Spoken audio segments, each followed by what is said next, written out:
Hey, my name's Izzy. This is Rolling Virtual Cards, coming at you with another Commander deck build. This time it's Faramir, Steward of Gondor. This is 1 white blue for 2/2 legendary creature, Human Noble. When a legendary creature with mana value 4 or greater enters the battlefield under your control, you become the monarch. At the beginning of your end step, if you're the monarch, create 2 1/1 white human soldier creature tokens. So this card's great. It's fun. I love Monarch. I love having a Monarch game. So it hits the field. Nothing happens. But if you cast whenever a legendary creature with mana value 4 or greater enters the battle under control, then the Monarch's going to start coming into play. You become the Monarch, and you're going to get 2 1/1s. These 1/1s are perfect for protecting you from other people trying to steal a Monarch from you. You have good creatures, and so the point of this deck is to run a lot of 4 CMC, 4 mana value or higher legendary creatures, so you can keep the Monarch. Knowing that if you steal the Monarch from someone, you will get those 2 humans at your end step. You don't have to make a full rotation. So let's go over it. We got 2 ETB cards here, not a lot, but Solemn Simulacrum here is great. You're gonna just grab a land with it, and when it dies, you can draw a card. So it's just good land ramp, especially in these colors. Urzul's Artificer is way too much, but it has an ETB, so when it enters the battlefield, you will make a 0/0 construct artifact creature token with this creature's gets +1/+1 for each artifact you control. This is also a 4 mana value or higher legendary, so it'll trigger Faramir. You can also tap and untap artifact to add to add blue, and you have a mana sink in this card. So you can just pay 5, shuffle your library, X the top card until the end of turn. You may play that card without paying its mana cost. Very fun, very strong. Do dig. So now let's get to the 2 ETB enablers, being Brago and Thassa Deep Dweller. You might think, oh, you're not running a lot of ETBs. Why do you want ETB enablers? Just to get a legendary back in the field, because it's not when you cast. It's when it enters. So Brago will deal combat damage to player. You can exile any number of creatures you control and return to the battlefield. So that's great. Works with Urza to get another one. Works with something like Solemn and whatnot, just to make sure you get that effect. It's also a 4-drop legendary creature. Thassa, another 4-drop legendary creature, and you can just exile a creature at the beginning of your end step. So, and you can also have a mana sink with it, allowing you to just tap another target creature. Mainly you're flickering Urza with this deck, which is kind of fun to do. Get an army for Urza. Like all those things in the back, get all of those. So now we got some finishers, very good cards. Jazzle, Goldmane is a mana sink, but 4 for 4 with first strike, another legendary creature. And for 5, 3 and 2 white, attacking creatures you control get +X until the turn where X is the number of attacking creatures you control. So for 5, if you got like 5 creatures attacking, they're all going to get +5/+5. And then if you trigger it again for another 5, so for 10 total, all of a sudden there are +10/+10. So pretty useful for a win con. Odric Lunarch Marshall gives everyone the same keywords, so like first strike, vigilance, flying,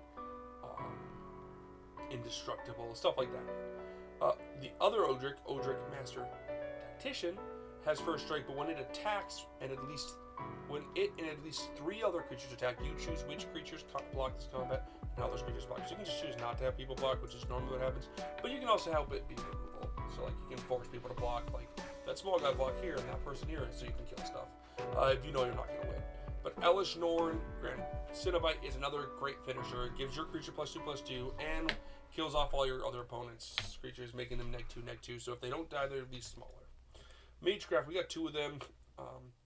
Tauran's going to give you 2/2s when you cast instant or sorcery, which is great. It's also a 4-drop legendary. And Deka Factal Theorist is another legendary. That's 5. For 3/3, whenever you cast an instant sorcery, you get a 0/0 green and blue Factal creature token. Put X/1/1 counters on it, where X is that spell's mana value.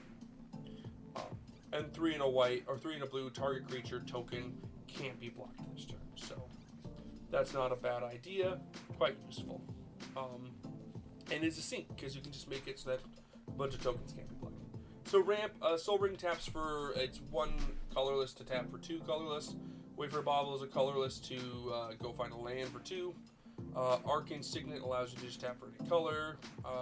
Azuri Signet allows you to pay 1, and then you can tap for a blue and a white and a blue. Hellwurstone will tap for any color your opponents can create. Liquid Metal Torque allows you to tap for a colorless. You can also turn another non-land permanent into an artifact. Mindstone taps for colors and can be sacked for 1 to draw a card. Ornithopter Paradise is a 0 to a flying that can be tapped for any color. Prismatic Lens taps for colors but can also be filtered for a color. Sword of the Animist allows you to grab a basic land each turn. Talisman of Progress taps for colorless or for white or blue, but you lose it deals damage to you. Thought Vessel taps for a colorless and gives you no maximum hand size. Burnished Heart will be, you can pay 3 to sack it to grab 2 basics. Command Sphere taps for any color, but you can also sacrifice it to draw a card. Decanter of Endless Water allows you to have no maximum hand size and taps for any color. Grand Arbiter Augustus makes your white spells cost 1 less and your blue spells cost 1 less. So if it's a blue-white spell, they cost 2 less. And then all spells your opponents can cost 1 more. Smothering Tide makes sure either slows your opponents down by making them pay 2 every time they draw a card, or gives you ramp in the form of treasure. Solemn, like we've talked about before, and same with theirs we talked about before. Lands, again, you have your lands. There's a few interesting things here. Because I decided to run good lands in this deck because I really like this deck. But again, whatever you choose, lands really make or break the power structure of your deck. I'm running a lot of lands too. That's also because like I'm running Egon Anjo and Atawara, which are like also interactive cards. So again, do whatever you want with your lands. But like if you add fetch lands and shock lands, your land base is better and your deck also all of a sudden becomes stronger. But like they're also expensive, so if you don't want to run those, you don't have to, and your deck will work fine. Just don't run lands that come in tap normally. I'm running 3 Cam Traps with Opt, Ponder, and Preordain. Opt scries 1 and draws a card for 1. Ponder looks at the top 3, and then you can shuffle, and then you draw a card, or look at the top 3, reorder them, and then you can shuffle, and then draw a card, and Preordain scries 2, and then you draw a card. Then you got 10 draw cards. Your commander already draws you cards, so... but here's what this card does. Skull Clamp, because you're making X once, you can just equip it and kill them, draw 2 cards. Mindstone, you can sack to draw a card. Same with Commander Sphere. Frantic Search is going to allow you to draw 2 and discard 2, but then untap 3 lands. So it's a free card to just give you some card choice. A Windfall, great card to just use against your opponents. Make them just go, hey, look, you don't have any cards. Like, you have 5 cards or 7 cards, and I have 2. Boom, now I have more cards. Beanie Breaks Zoologist.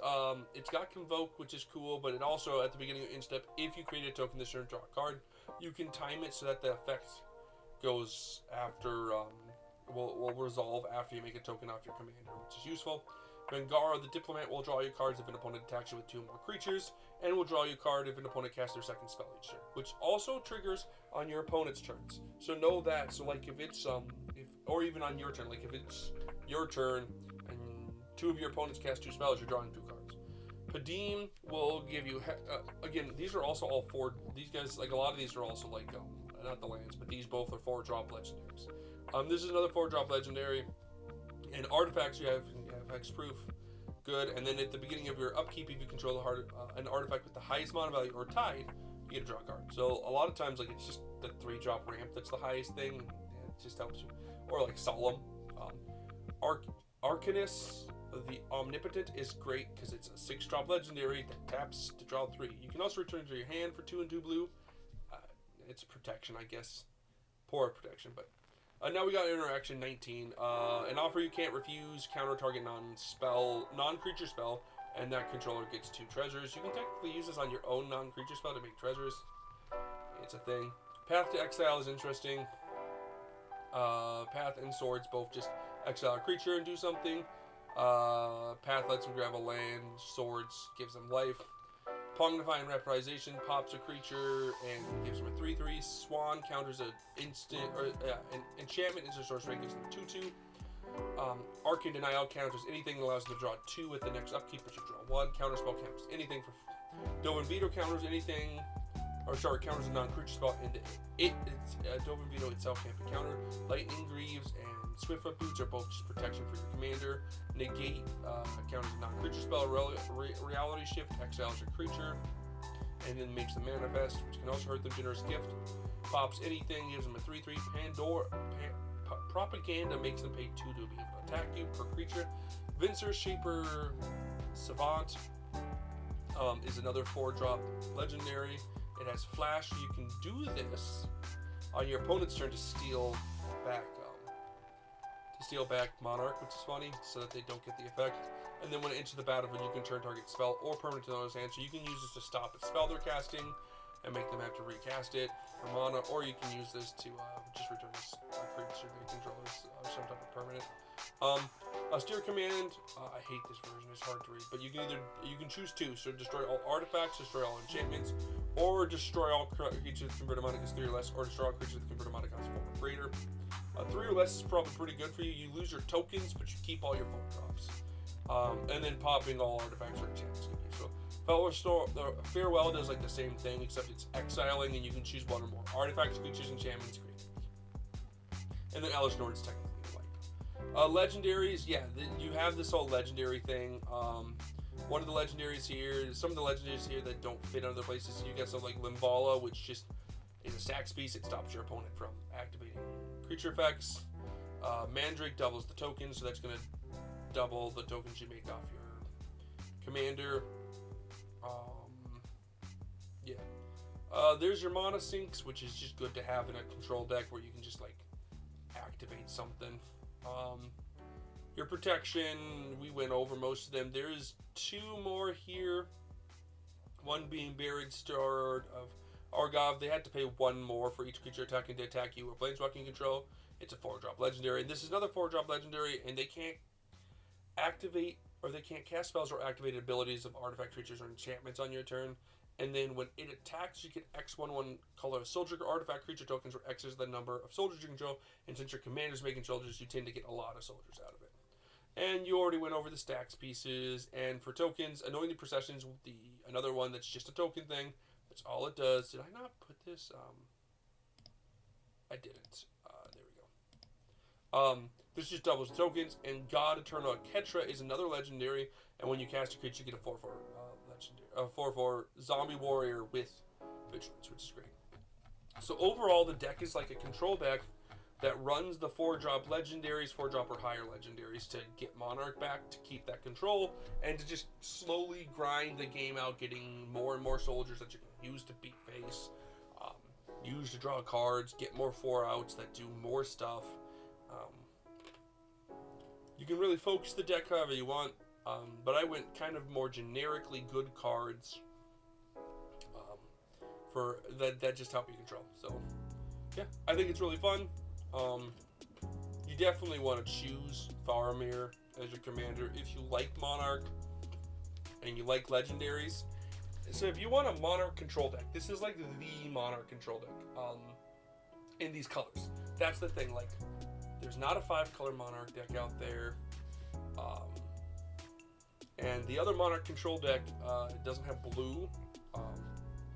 Most other Monarch decks don't have blue. But this one's just a fun control deck.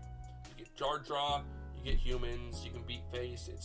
It's really fun, to be honest. So yeah, if you like tokens, if you like running interesting legendaries in your deck, and you like Monarch, this is a fun commander. Take a look at it. As always, don't forget to like and subscribe. Peace.